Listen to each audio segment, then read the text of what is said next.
The notification chime echoed through the corridors of Station Nexus 7 with all the enthusiasm of a funeral bell. Commander Zeltron, a purple-scaled veteran with more battle scars than patience, drummed his claws against the conference table as his intelligence staff shuffled into the briefing chamber like students heading to detention.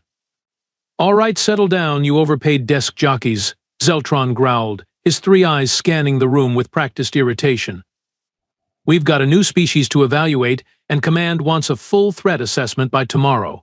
Lucky us. Senior Analyst Vorgak, whose blue tentacles were already reaching for his datapad before his chair stopped spinning, cleared his throat with a sound like gargling gravel. "Sir, if I may, this assignment seems rather beneath our usual standards. The species in question barely qualifies as spacefaring." "Oh, really?"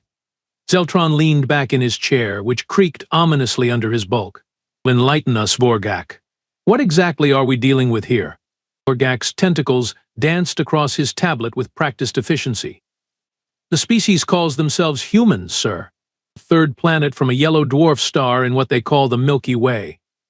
Frankly, sir, I'm not sure why Command bothered to flag them for our attention." A collective groan rippled through the room. Junior Analyst Kelmax, whose orange fur was already standing on end from static, raised a webbed hand. "Please tell me we're not spending another week analyzing primitive tool usage again. The last species took 3 days to figure out fire." "Worse," Vorgak replied with the tone of someone announcing a root canal. "These humans have barely managed to leave their home planet. They've got some crude metalworking skills, basic projectile weapons, and what appears to be an unhealthy obsession with hitting each other with sticks." Technician Blixara, whose crystalline body segments clinked softly as she shifted in her seat, tilted her head curiously. "Any interesting technological developments? Unique energy sources? Advanced mathematics?"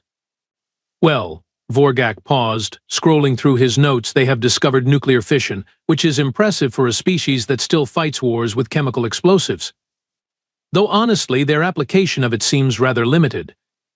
Commander Zeltron rubbed his temples, feeling the familiar headache building behind his primary eye.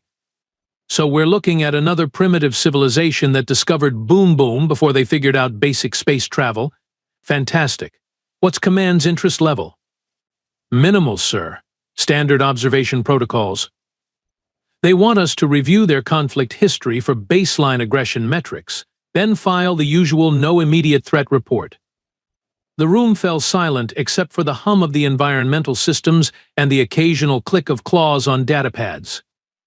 Finally, Kelmax spoke up with the kind of grin that meant trouble. "You know what, Commander? Since this is obviously going to be another boring assignment, why don't we make it interesting? Turn it into a training exercise." Zeltron's middle eye focused on the junior analyst with laser precision. "Explain." "Well, sir, we've got all this human conflict footage to review anyway. Why not set up the main holographic display and watch it together? Make it educational, maybe even entertaining?" Kelmax's grin widened, showing far too many teeth. "I mean, how dangerous could a species be that still hits each other with pointy sticks?" The suggestion hung in the air like a bad smell. Several staff members began nodding, the prospect of breaking up the monotony clearly appealing. Even Vorgak's tentacles perked up slightly. "You know what?" Zeltron stood up, his decision made with the kind of confidence that usually preceded disasters. "Why not? Set up the main display system, Blixara. Let's see what these humans consider warfare. At worst, we'll get a good laugh out of it." Blixara's segments chimed melodically as she activated the chamber's holographic projectors. "Initializing display matrix, Commander." "Oh. Yep. Shall I start with their earliest recorded conflicts?" "Might as well start from the beginning." Zeltron settled back into his chair with the satisfaction of someone who thought he was about to watch a comedy. "Let's see how these primitive humans wage war." The lights dimmed, and the holographic display flickered to life in the center of the chamber. None of them realized they were about to witness something that would fundamentally change their understanding of what it meant to be dangerous in the galaxy. "This should be good," Kelmax muttered, reaching for his snack dispenser. He had no idea how wrong he was about to be. The first holographic images materialized in the center of the briefing chamber, showing what appeared to be organized formations of humans in primitive armor, carrying rectangular shields and short-stabbing weapons.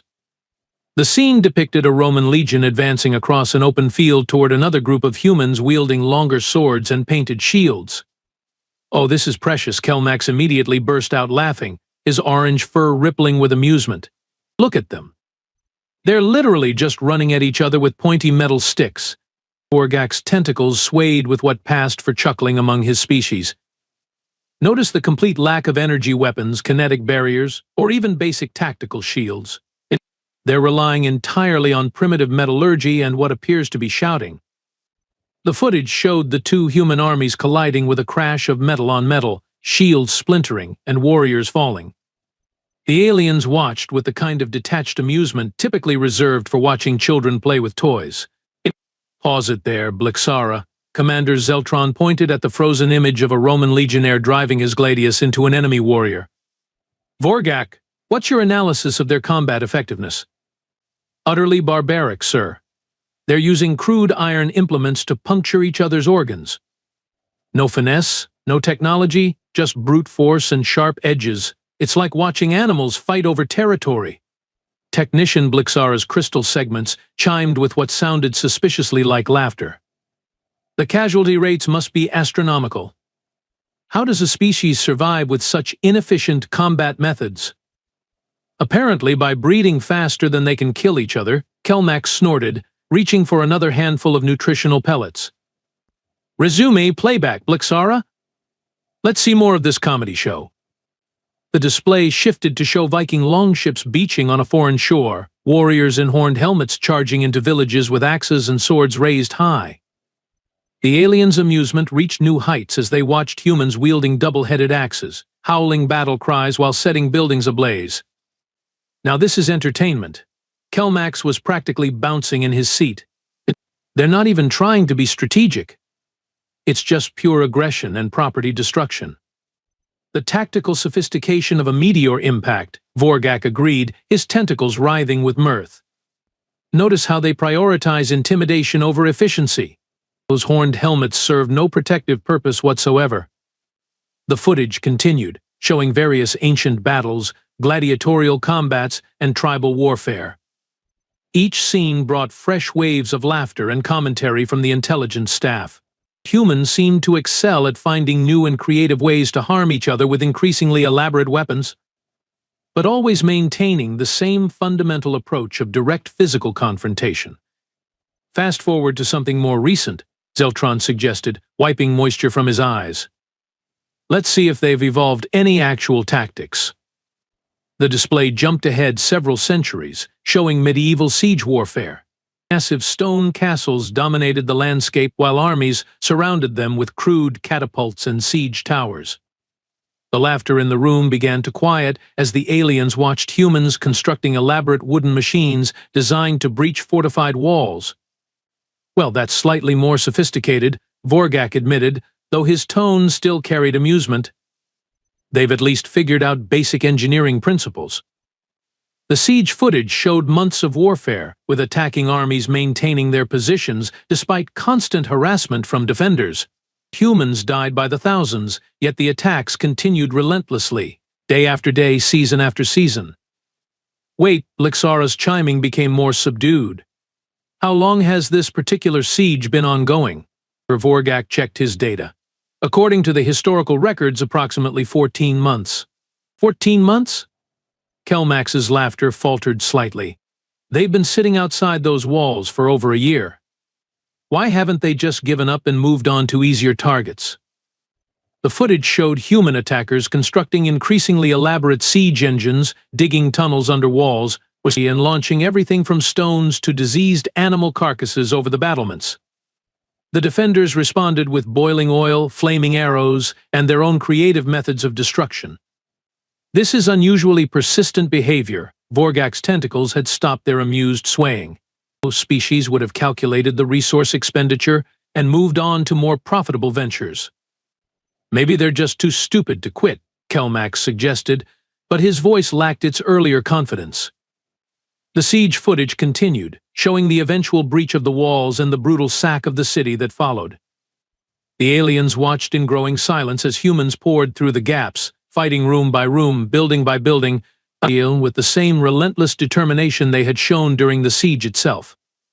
Commander Zeltron leaned forward in his chair, his casual amusement beginning to transform into something approaching concern. Blixara, how many casualties did both sides sustain in this engagement? Calculating now, sir. Initial estimates suggest approximately 47,000 total deaths. 47,000. Zeltron repeated the number slowly. Over a single city. And the mood in the chamber had shifted noticeably. What had started as entertainment was beginning to feel less amusing and more disturbing. The humans' persistence was starting to look less like stupidity and more like something else entirely. Something the aliens weren't quite ready to name yet. Continue the footage, Zeltron ordered, his voice notably more serious than before. None of them were laughing anymore. The holographic display flickered and shifted to show a landscape that looked like the surface of a dead planet. Mud, barbed wire, and wooden posts stretched endlessly across cratered terrain under gray skies. Then the camera panned down into the trenches, revealing thousands of humans huddled in waterlogged ditches, clutching weapons that had evolved far beyond simple swords and axes. What are we looking at here? Blixara's crystalline segments had stopped their melodic chiming entirely. Vorgak consulted his datapad with tentacles that moved far less confidently than before. This appears to be what humans call their First World War, approximately 100 years ago in their timeline. The tactical evolution is significant. The footage showed human soldiers going over the top of their trenches, charging across open ground toward enemy positions while explosions erupted around them. Machine gun fire cut them down in waves, yet more humans kept coming, stepping over the bodies of their fallen comrades without hesitation. Kelmax had completely stopped eating his nutritional pellets.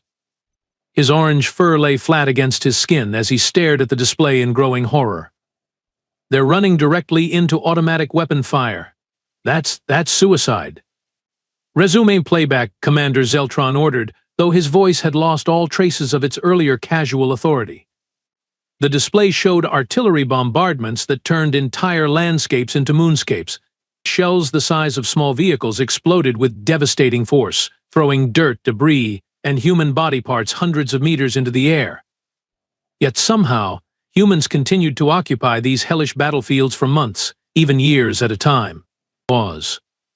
Blixara's request came out as a sharp crystalline chime. Commander, I need clarification on these casualty figures. The data can't be correct. What's the problem?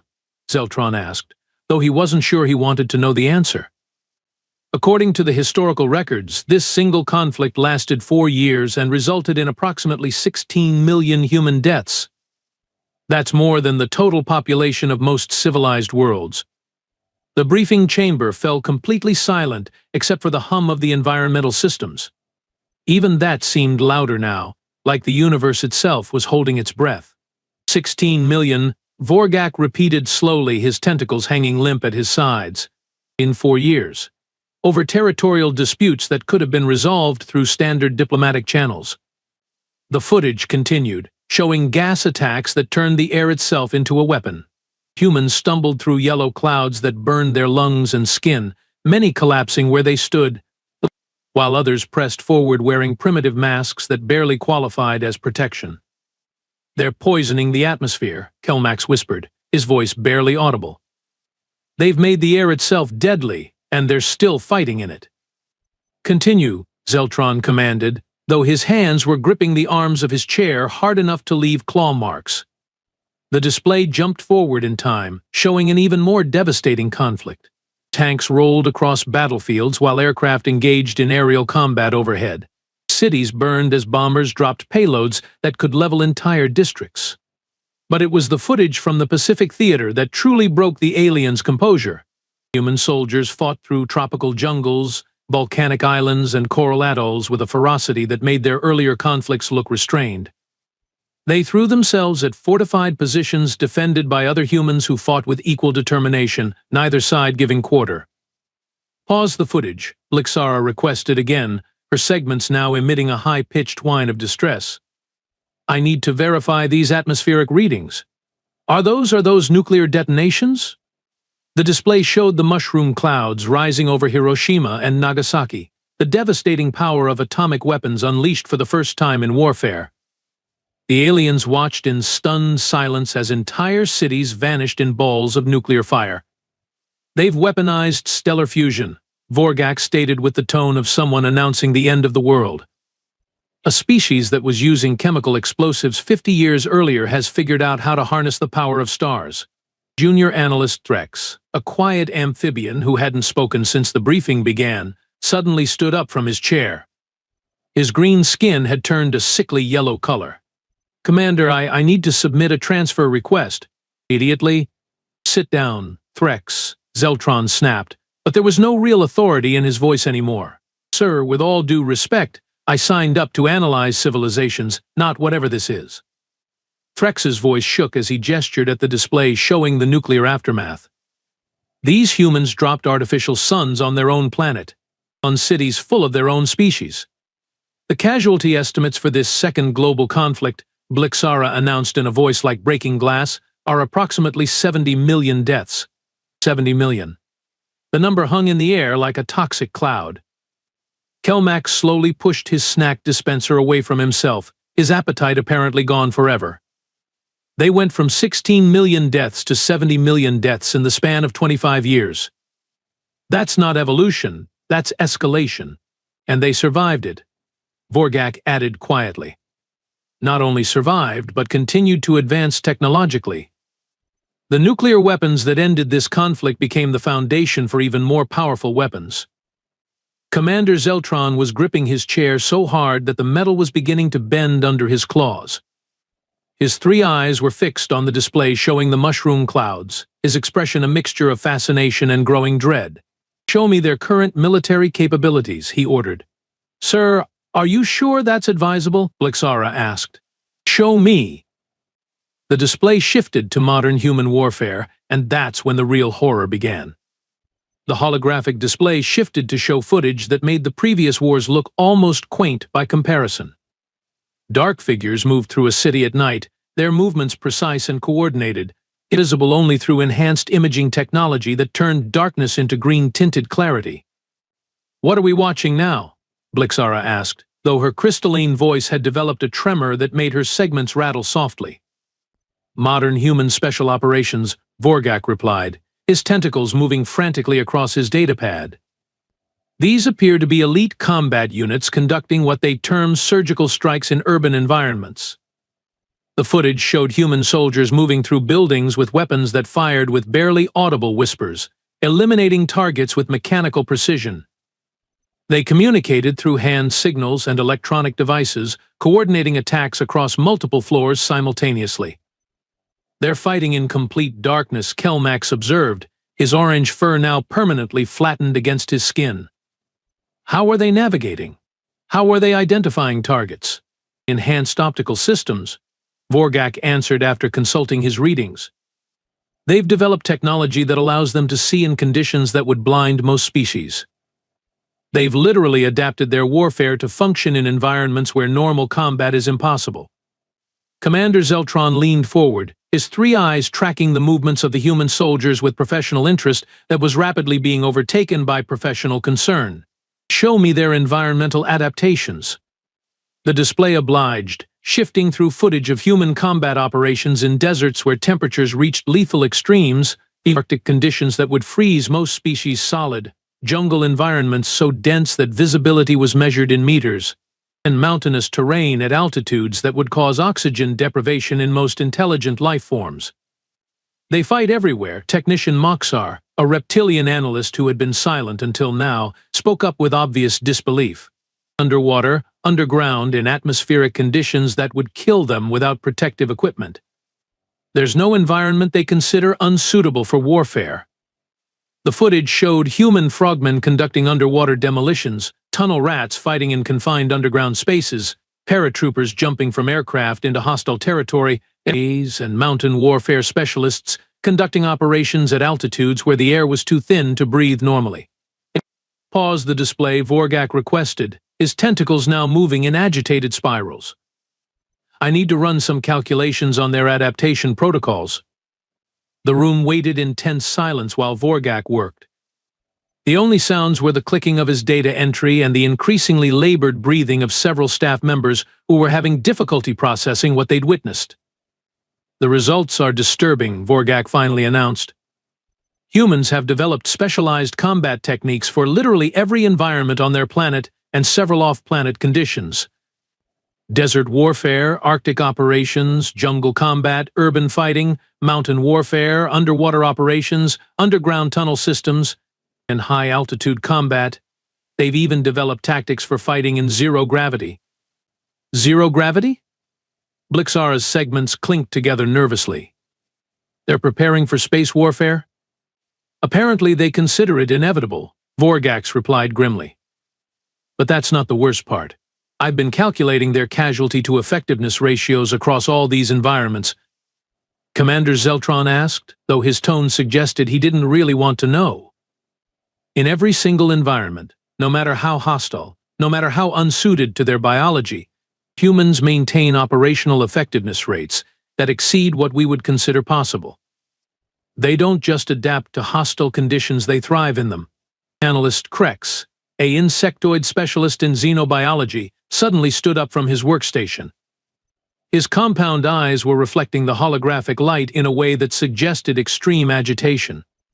Commander, I formally request immediate transfer to the Department of Peaceful Botanical Studies.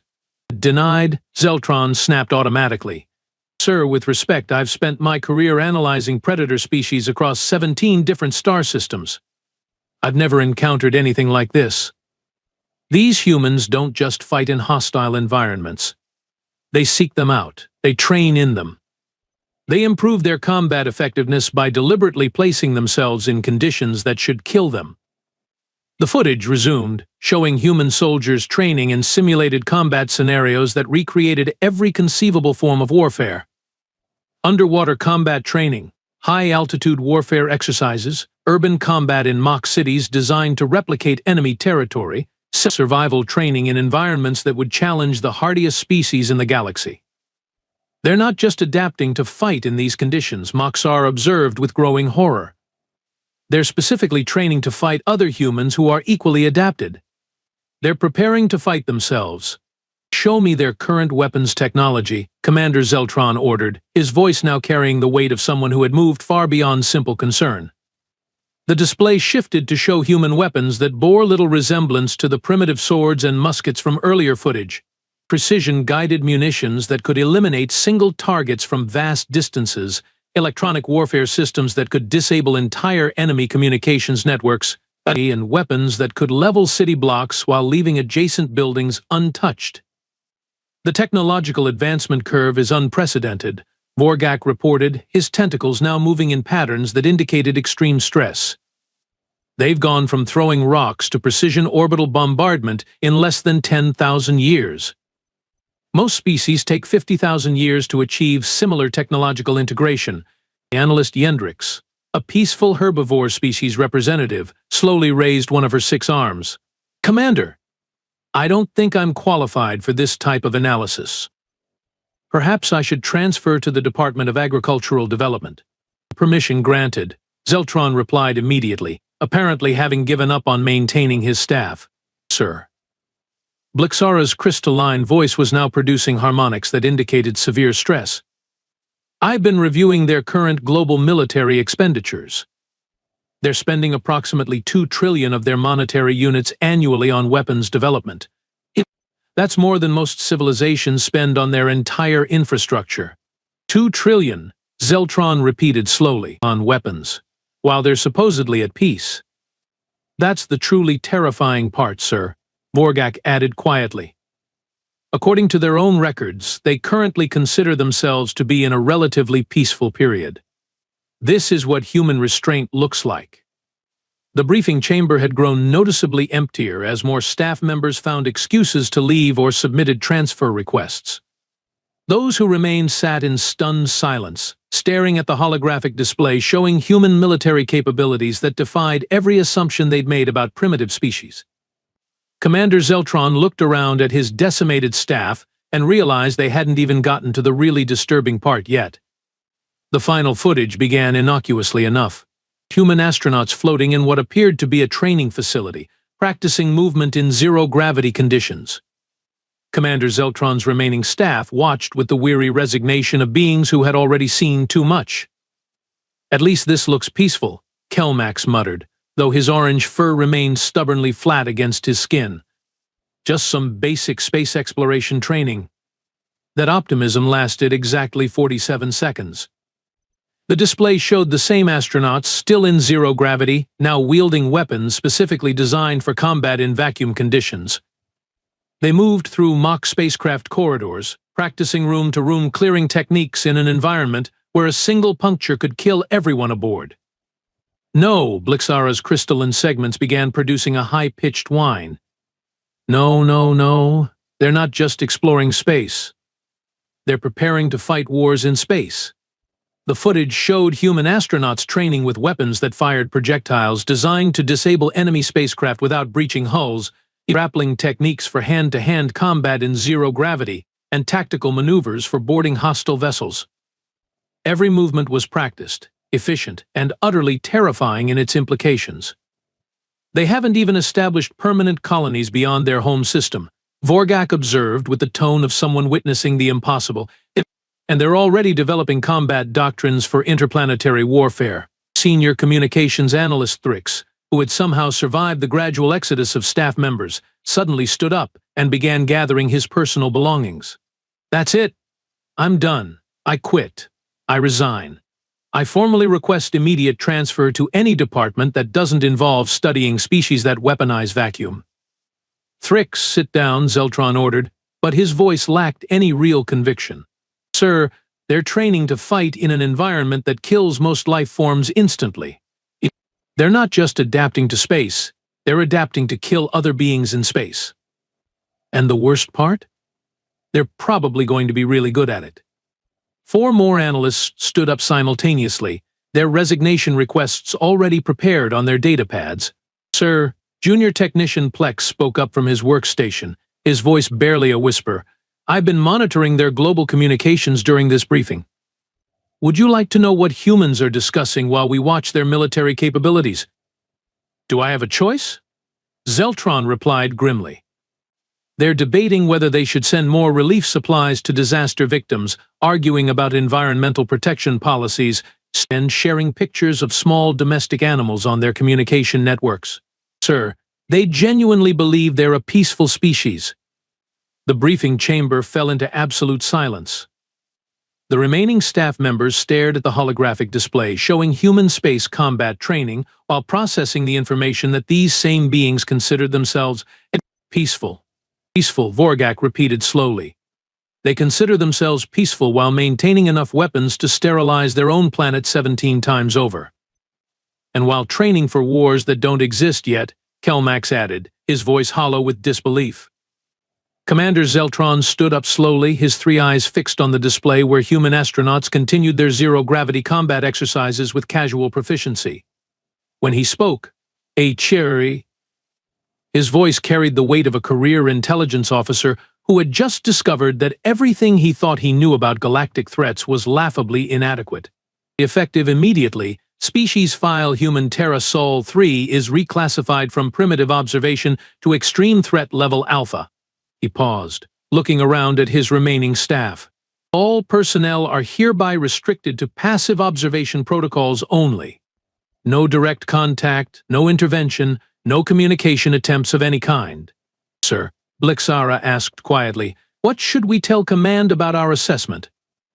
Zeltron considered this for a long moment, watching the humans on screen practice techniques for killing each other in the vacuum of space with the same casual efficiency they'd shown throughout their entire recorded history.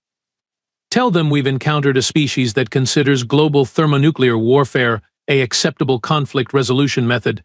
He has developed combat techniques for literally every environment in the known universe, including several that shouldn't be survivable, and genuinely believes they're peaceful." He turned away from the display. "Then recommend that we establish a minimum safe observation distance of approximately 50 light-years." The holographic display finally shut down, leaving the briefing chamber in ordinary lighting that seemed almost anticlimactic after hours of witnessing humanity's approach to conflict resolution. As on the third planet of an unremarkable yellow star, 7 billion humans continued their daily lives, completely unaware that they had just terrified an advanced galactic intelligence agency into recommending they be avoided at all costs. Most of them were currently engaged in what they considered their favorite peaceful activities, arguing about sports, sharing videos of cats, and complaining about traffic. The galaxy's newest nightmare species was worried about whether they'd remembered to feed their pets.